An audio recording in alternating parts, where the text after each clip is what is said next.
Jérôme Bonnafont, vous êtes ambassadeur de France en Inde depuis 2 ans. Quel bilan vous faites de votre séjour et quel est le contexte des relations bilatérales franco-indiennes?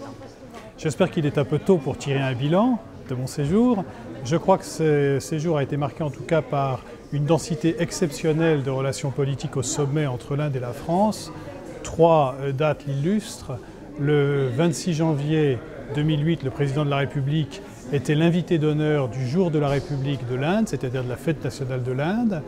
Le 29 et le 30 septembre de la même année, il recevait en France le Premier ministre indien pour un sommet Union européenne-Inde, puis pour une visite bilatérale.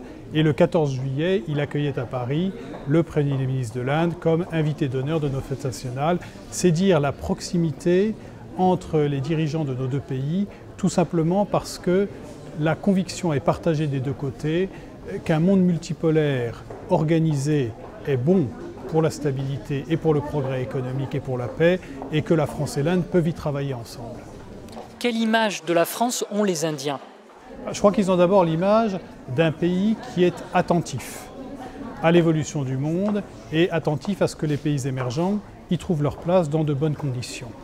Ils ont aussi, pour ceux qui nous connaissent, et ils ne sont pas assez nombreux, ils ont aussi l'image d'un pays moderne qui se réforme et qui peut leur apporter un certain nombre de réponses, notamment technologiques, que ce soit sur des sujets comme l'énergie, nucléaire ou classique, comme la défense, comme l'environnement, le développement durable, comme les grandes infrastructures.